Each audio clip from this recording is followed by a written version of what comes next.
오늘 우리들에게 주시는 하나님의 말씀 마태복음 3장 1절에서 3절 말씀입니다. 그때에 세례 요한이 이르러 유대 광야에서 전파하여 말하되 회개하라 천국이 가까이 왔느니라 하였으니 이는 선지자 이사야를 통하여 말씀하신 자라. 일렀으되 광야에 외치는 자의 소리가 있어 이르되 너희는 주의 길을 준비하라 그가 오실 길을 곧게 하라 하였느니라. 이 말씀 가운데 성령께서 함께 하시기를 기원합니다. 아멘. 감사합니다. 지난 주간 전에 들은 사건인데요, 우리도 좀 생각해야 될 부분이 있기 때문에 오늘 말씀에 좀 서두로 잡았습니다. 지인 되시는 목사님 아드님이 서울 생활을 하시는데 한 여성을 사귀게 되었다고요. 그 여성의 아버지 되시는 분이 자기 딸이 목사님 아들과 사귀니까 부산 분이신데 딸은 교회 생활을 열심히 해오는 사람이고요. 아버님은 신앙생활을 안 하시던 분인데 그래도 자기 딸이 또 목사님 아들하고 사귀니까 자기도 교회에 가야겠다 이렇게 생각을 하고 딸이 부산에 살 때 다니던 교회를 소개받아서 출석을 했습니다. 근데 교회에서 계속해서 그 이어지는 주제들이 있잖아요. 그 중에 이제 죄에 대한 문제가 있는데 인간이 죄인이라고 자꾸 얘기를 하고 뭐 죄에 대해서 얘기를 하고 그런다는 거예요. 그래서 물어봤다는 거예요. 죄에 대해서. 죄란 뭐냐? 그리고 왜 인간이 죄인이냐? 그걸 왜 자꾸 이 설교 시간에 강조가 되느냐?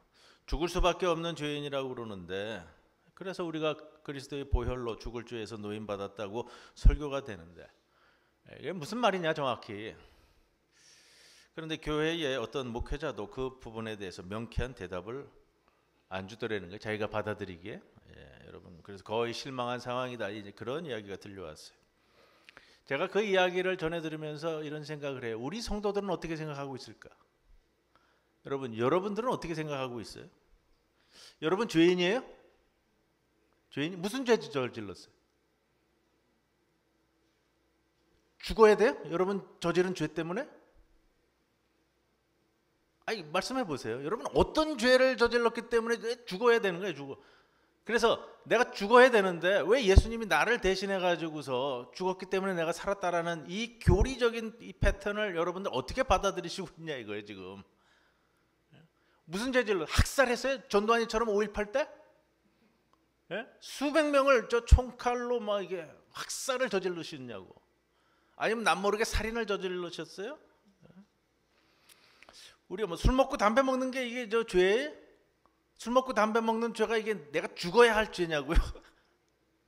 여러분 왜 어떻게 받아들이세요 이거를? 죄란 무엇이냐 말이에요.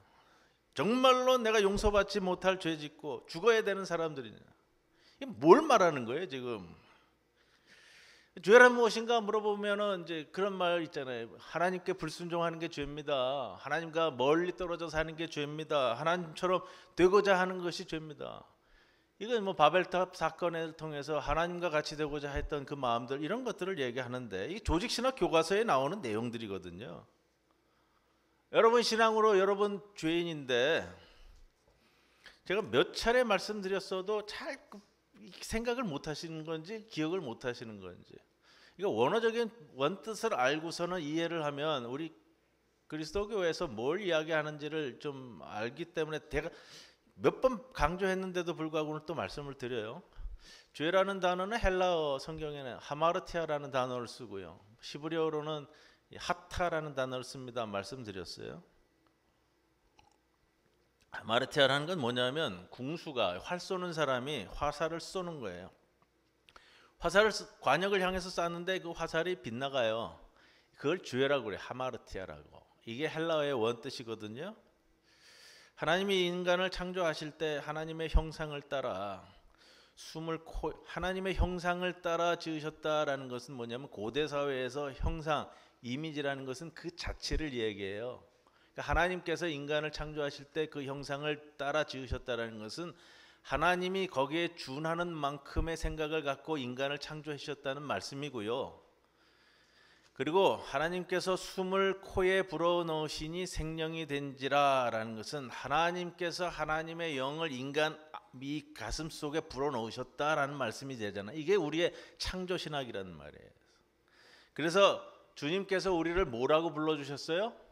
하나님의 자녀라고 그랬잖아요. 하나님의 자녀란 말이 무슨 말이에요? 내가 하나님의 아들이라고요. 내가 하나님의 딸이란 말이에요. 더 쉽게 말씀드리면 여러분이 신의 아들이에요. 신의 아들. 신의 아들, 신의 딸이란 말이에요. 그러면 하나님의 아들로서, 하나님의 딸로서 그렇게 태어났으면 우리가 살아갈 방향과 목적이 있어요. 거기에 맞게. 그걸 다 안고 태어난다고요. 그래서 내가 목표로 삼은 그 관역, 나에게 주어진 그 관역이 빗나가면 안 되는 거예요. 빗나가지 않기 위해서 힘을 길러야죠. 활을 준비해서 활을 당길 수 있는 이 근육의 힘도 능력도 키워야 되는 거예요. 그러기 위해서는 살아가면서 부단한 노력이 우리에게 필요하고요. 그런데 살아가면서 내가 쏘아야 할 이 관역이 어느 건지도 몰라. 그리고 만약에 관역이 준비되어졌는데 관역이 보이는데도 불구하고 이 화살을 당길 힘도 없어. 그리고 어떻게 당겨서 어떻게 쏘아야 되는지도 몰라. 이게 하마르티아라는 거예요. 화살이 쏘아져서 관역으로 날아갈 때에는 여러분 화살이 어떻게 날아가요? 화살이 날아가는 길은 오로지 하나예요. 화살이 뭐 이렇게 삐뚤빼뚤해서 날아가는 게 아니잖아요. 오로지 한 길, 그 길밖에 없어요. 명중하기 위한 그 관역에 맞춰지는 길은 딱 하나예요. 길이. 그 길을 히브리어로 뭐라 그러냐면 토라라고 그래요. 토라. 토라가 뭐예요? 모세오경을 토라라고 그러잖아요. 그러면 넓게 생각해서 그 관역까지 내가 쏜 화살이 날아가는 그 길은 이 토라라는 길, 하나님의 말씀의 길을 통해서만이 그 길을 갈 수가 있는 거예요. 그 길을 가지 않으면 화살이 벗어난다고요. 벗어나면 그게 죄가 되는 거예요. 여러분, 그 길을 제대로 가고 있느냐? 제대로 못 가는 사람이 대다수잖아요. 살인도 욕심도 미움도 헛짓거리하는 것도요. 내가 맡겨진 자리에서 내가 부름받은 소명, 내 관역을 향해서 그대로의 삶을 살아가느냐? 그것이 아니라면 그게 죄고 죄인이란 말이에요. 김광호는 목사로서의 삶을 제대로 살아가느냐? 이 관역을 향해서요.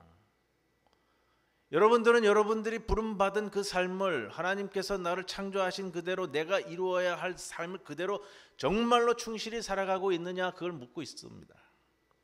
그래서 축복이라는 단어도 제가 몇 차례 강조했죠. 축복이라는 단어는 복된 사람이란 말은 바락이라는 히브리어를 쓴다고요. 바락이라는 말은 베렉이라는 무릎 꿇다라는 단어에서 나왔습니다. 그래서 무릎 꿇다 바락이라는 축복된 것이란 무엇이냐?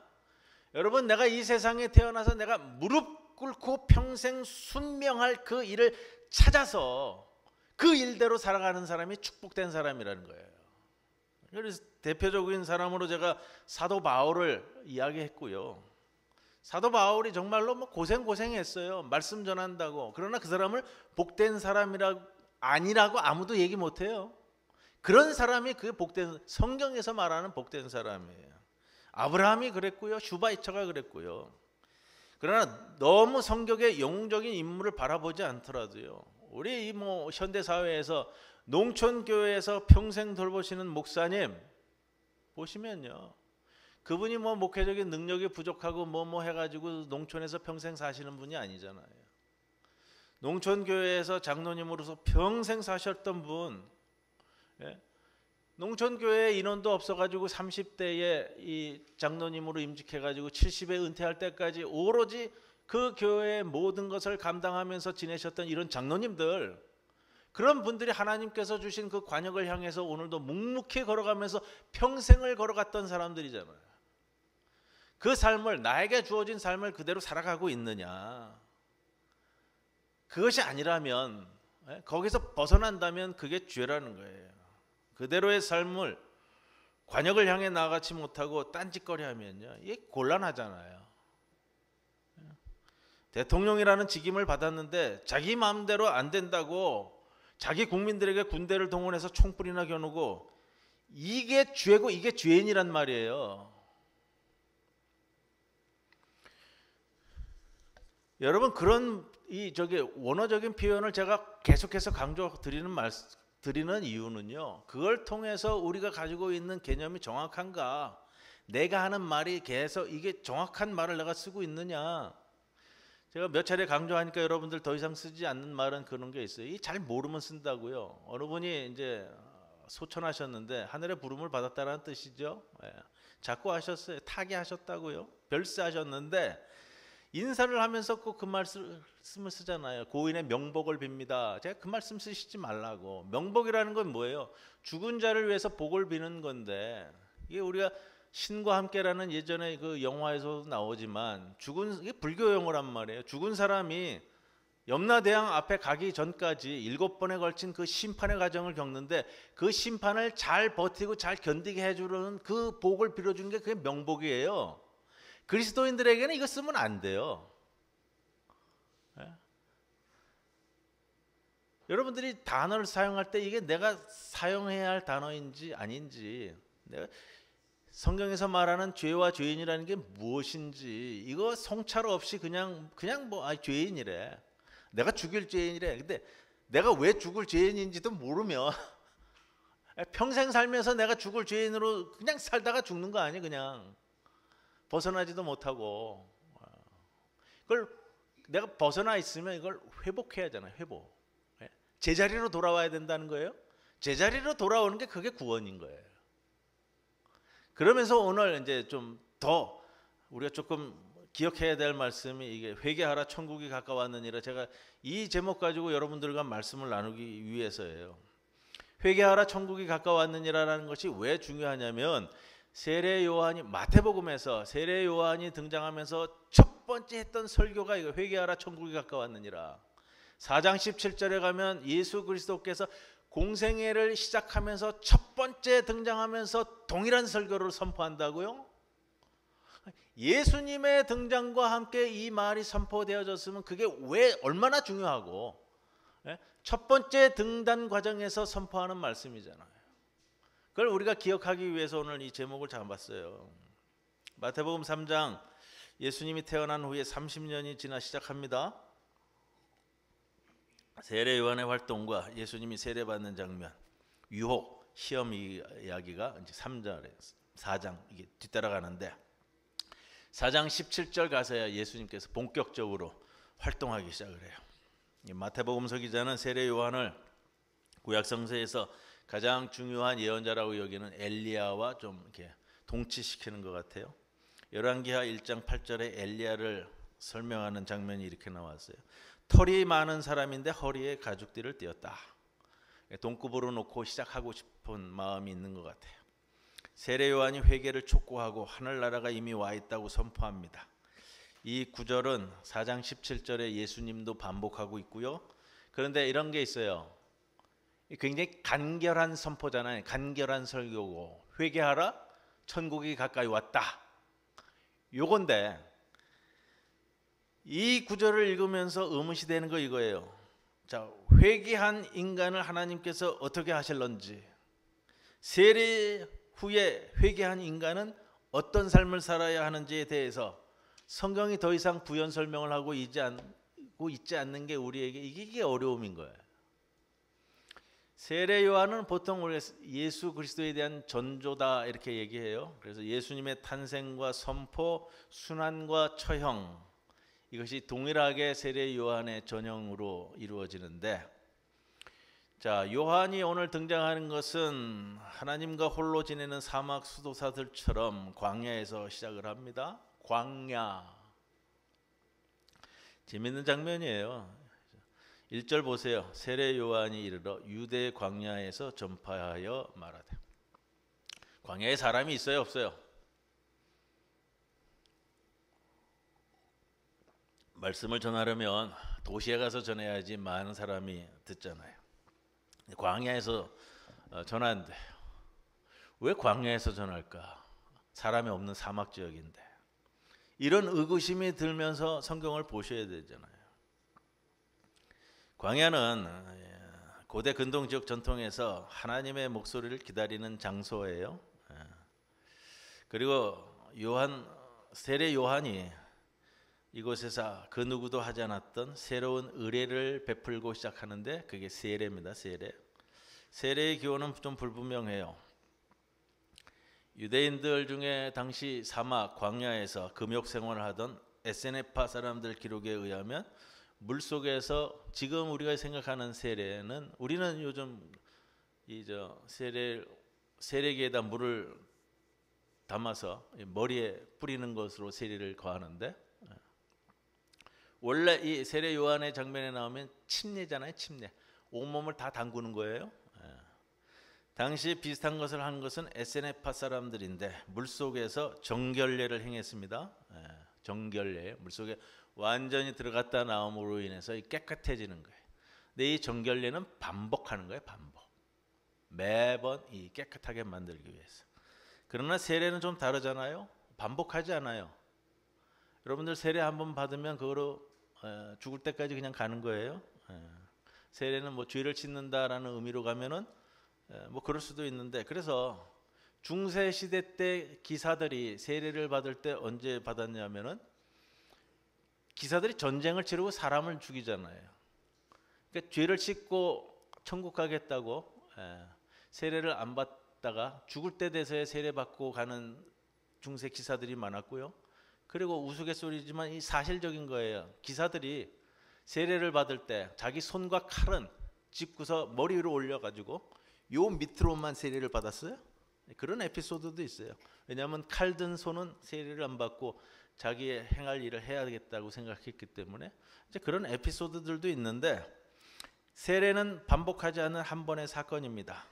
세례에 대해서는 예수의 제자들에게 새로운 신앙을 시작하는 사람들로 이 의례를 행하라고 말씀하신 부분이 나옵니다. 마태복음 28장 19절에도 너희는 가서 이 세상 모든 사람들을 내 제자로 삼아 아버지와 아들과 성령의 이름으로 그들에게 세례를 베풀어라, 이 말씀이 나오고요. 요한복음 3장 22절에는 유일하게 예수께서 직접 세례를 베풀었다 하는 장면이 나옵니다. 자, 세례자 요한이 등장해서 유대 광야에서 복음을 선포합니다. 아무도 살지 않는 광야에서 갑자기 누군가 등장했는데, 에레모스라는 단어를 쓰는 이 광야라는 단어는 우리가 시브리어로는 미드바라는 말씀 쓴다고 제가 반복해서 설명을 드렸어요. 미드바라는 것은 다바르가 있는 곳이란 말이에요. 다바르. 다바르는 뭐냐면 말씀이란 말이에요. 태초에 말씀이 계셨다 할 때의 그 말씀이란 말이에요. 새로운 시작을 수련하는 구별된 공간으로서의 이 광야, 히브리인들이 출애굽해서 광야에서 단련하여 새로운 민족으로 다시 태어났고, 광야는 만나를 갈구하는 공간이고, 엘리야가 침묵의 소리를 들었던 시내산이고, 모세가 하나님을 만나 불타는 가시덤불의 공간에 존재했습니다. 요한이 세례를 베풀던 장소이고, 앞으로 예수께서 40일 동안 시험을 받는 장소고. 자, 상징적인 표현이에요. 광야라고 했을 때에는 장소이면서도요, 인간의 마음에 자리 잡은 심리적이면서도 영적인 사막이기도 한 거예요. 여러분들 사막에 나가서 하나님의 목소리에 들으려고 노력을 하셔야 돼요. 그럼 사막에 가야 된다 그러니까, 광야에 간다 그러니까 비행기 타고 저기 사하라 사막 갈 생각하지 마시고, 여러분들이 특별한 시간을 정해서 뒷동산을 올라가든 마을길을 걷든 산책하면서 하나님의 목소리를 듣는 것이 필요하다면 그것이 나에게 주어진 공간적 차원의 이 광야가 되는 거예요. 요한이라는 이름의 의미는 야훼의 은총을 받은 자라는 의미입니다. 그리고 새로운 참회, 새로운 의례를 우리에게 오늘 본문 말씀에서 소개를 하는데, 유대인들은 원래 자신의 하나님이나 동료에게 잘못을 저지르면 자신의 잘못을 시인하고 하나님으로부터 용서를 받기 위해서 희생제를 올렸습니다. 희생제는 우리가 아는 것처럼요, 내가 저지른 잘못을 양이나 염소와 같은 가축에게 전가시켜서 원래는 내가 죽을 죄인인데 양을 통해 또 염소를 죽여서 나의 죄를 대신하게 만드는 거예요. 우리는 희생양이라는 단어를 쓰는데 영어식 표현을 보면 스케이프고트라는 말 쓰는 거 보니까 원래적인 의미는 희생 염소가 맞는 것 같아요. 자, 상관없습니다. 그런데 세례 요한이 등장하면서 자신의 잘못을 내가 소유한 동물에 전가시켜서 대신 용서받는 이런 유대인들의 관행을 제한시키고 새로운 의례를 소개하는 것이 오늘 이 세례 요한의 세례예요. 세례가 무엇일까? 여러분, 물이라는 단어를 제가 강조해서 말씀을 드렸어요. 창세기 할 때도 그렇고 욥기 할 때도 그렇고 예수님의 사건에서도 그렇고요. 물이라는 것은 상징적으로 혼돈을 의미한다고요. 혼돈. 우리가 오늘 오후에 또 창세기 강의를 할 텐데 또 물에 대한 말씀을 좀 드릴 거예요. 자, 물은 혼돈을 상징하는 이 대표적인 표현인데 사람이 그 물속에 깊숙이 다시 침수를 해요.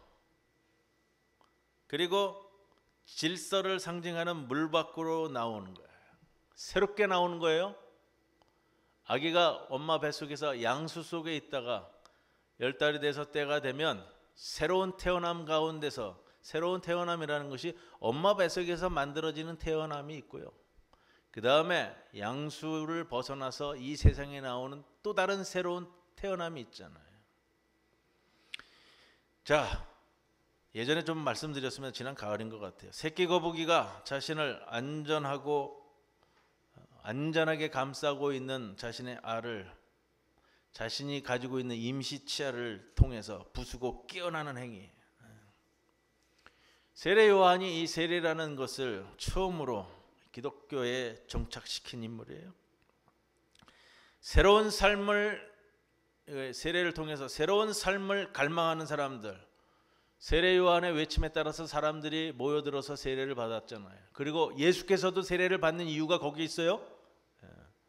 새로운 삶을 갈망하는 사람들에게 인간은 누구나 자신의 알을 깰 수 있다는 사실을, 인간은 누구나 자신의 삶을 개선할 도구를 가지고 있다는 그 사실을 알려주는 것, 그게 복음이 되는 거예요. 복음. 이 복음을 발견하는 장소가 광야예요. 그래서 광야가 등장하는 거예요. 유대 광야에서 말씀을 선포. 우리 상식적으로 생각하면 아무도 존재하지 않는 사막에서 뭐하러 말씀을 선포해? 인간이 참다운 자신을 찾기 위해 아득하게 넓은 허허벌판에 서서 자신을 응시하는 거예요. 공허한 장소에 가는 이유는 내 스스로가 나 자신을 관찰할 수 있는 공간과 시간이 되기 때문에 그래요. 거기서 하나님을 새롭게 체험하고 만나도록요. 광야는 그를 보호해주는 집도 친구도 가족도 없고요. 홀로 나를 언제든지 공격할 수 있는 짐승들이 공격할 수 있다는 것도 생각하면서 내가 과연 누구인가? 내 존재가 무엇인가를 다시 성찰하는 거예요. 말씀, 이 셈족 언어인데 히브리 언어예요. 셈족 언어는요, 이 동사가 같이 오면서 동사의 명사도 같이 가지고 있어요. 이게 주체가 같이 있는 거예요. 그래서 명사가 나가더라도요, 말씀, 그러면 그 말씀이 같이 이루어지는 것을 같이 포함하는 말이라고 그래요. 셈족어가. 그래서 창세기 1장에 보면 말씀으로 빛이 있으라 하시니 빛이 있었다 하잖아요. 그 말씀 그대로가 이루어지는 거예요. 우리가 믿음이다 그러면 그냥 개념적으로 내가 믿는다라는 차원이 아니고요. 내가 믿는 것을 그대로 행해 나가는 것, 이것까지 포함하는 표현이란 말이에요. 광야는 바로 그것을 수련하는 공간이 되기도 합니다. 우리가 흔히 회개하라고 번역한 오늘 말씀, 오늘 제목이죠. 오늘 제목 말씀이 뭐예요? 메타노에이테라는 말인데, 여러분 그거예요. 메타노에이테라는 것은 내가 잘못한 것을 다시 이게 되돌려 가지고 반성한다라는 의미가 아니고요. 메타라는 거는 이게 바꾼다라는 거예요. 노예는 뭐냐면요, 마음이란 말이에요. 자, 예수님의 맨 처음 설교, 세례 요한의 맨 처음 설교가 뭐냐면 네 마음을 바꾸라라는 거야. 네 마음을 바꾸라. 뭘 바꿔요? 이 자신의 잘못을 뉘우치는 그런 차원이 아니고요.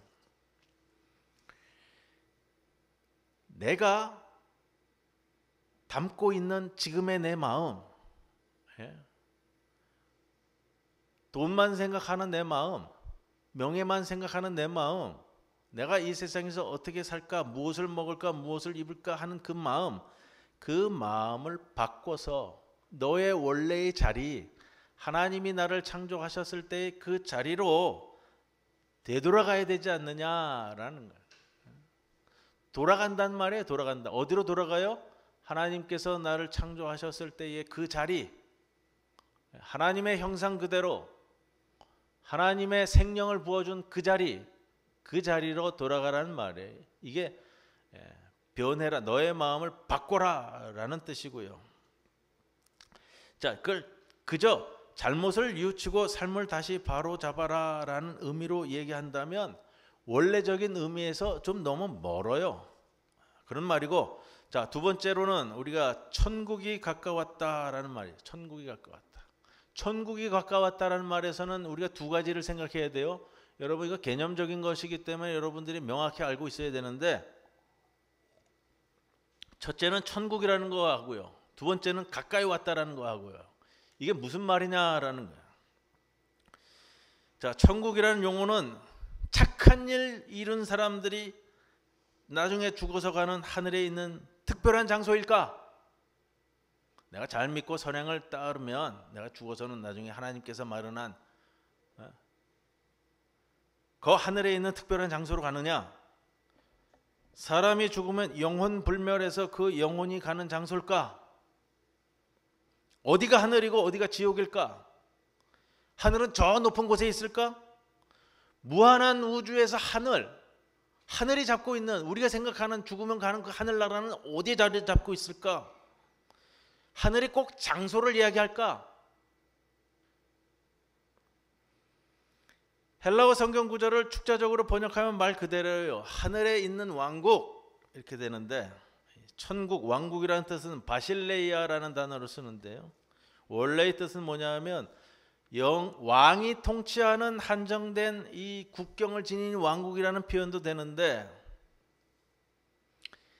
하늘에 정말로 이 천국이라는 개념이 우리가 생각하는 이 유사한 일정한 영토를 지닌 이 지역에 이 나라가 있다는 것일까? 우리가 이해하고 있는 일정한 장소를 지칭하는 용어로서 하늘에 있는 왕국이라는 말은 실제로는 불가능한 표현이에요. 성서가 뜻하고 있는 정확한 의미를 아셔야 되는데, 바실레이아라는 이 단어는 왕이 치리하는, 왕이 통치하는 이 지역이기도 하지만요, 왕이 행사하는 통치권을 의미하는 말이에요. 통치권. 그럼 이게 뭐냐? 하늘의 통치, 하늘의 숭고한 뜻이 펼쳐져 있는 상태를 얘기해요. 상태. 하나님이 통치하시는 그 상태를 얘기하는 거예요. 하늘의 뜻이 온전히 실행되는 그 상태.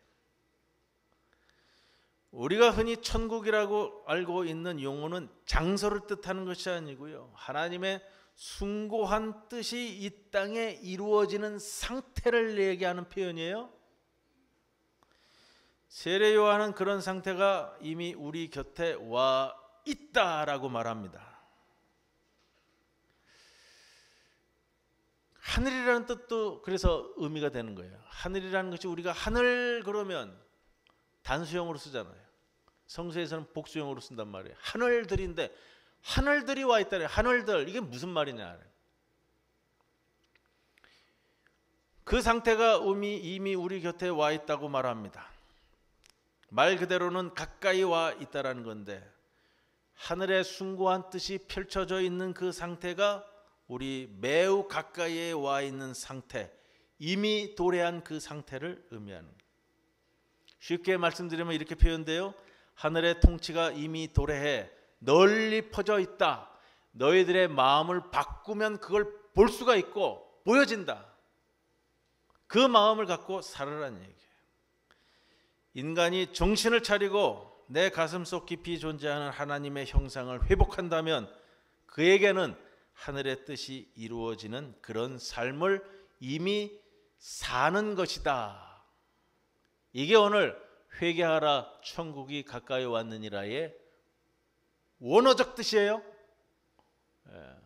여러분 그동안 가지고 있었던 이 사고에서 내가 가지고 있던 의미를 좀 바꿔가지고요, 말 그대로 이 좀 마음을 바꿀 필요가 있는 거예요. 내가 붙잡고 있는 거, 내가 붙들고 있는 거, 내가 내 삶의 1순위로 잡고 있는 것들을 바꿔야만 하나님의 숭고한 뜻이 이 땅에 펼쳐져 있는 것이 보이는 거예요. 그렇게 살기 위해서 어떻게 살 것인가는 그 다음에 이제 마태복음이 끌어가고 있는 모든 내용 속에 담고 있는 거란 말이에요. 그래서 세례 요한도 예수님도 그의 등장과 더불어서 가장 처음 하고 있는 설교가 내 마음을 바꿔라. 하늘의 숭고한 뜻이 이미 우리 곁에 와 있다. 이거를 보는 사람이 믿음 있는 사람이에요. 이걸 붙잡고 가는 사람이 믿음 있는 사람이란 말이에요.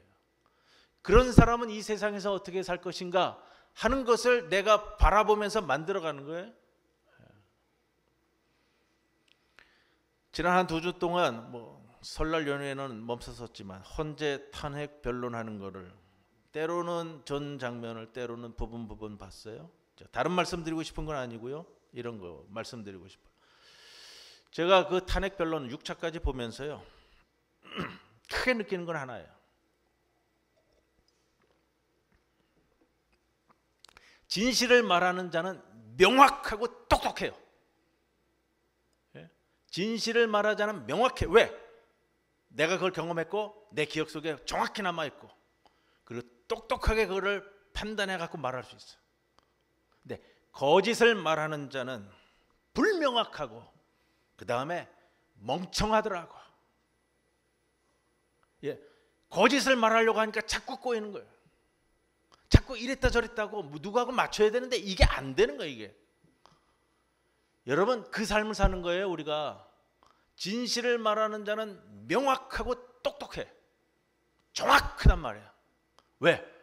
그게 내 삶에서의 정확한 기억으로서 진실이 남아져 있으니까. 그리스도인의 삶을 사는 건 그거예요.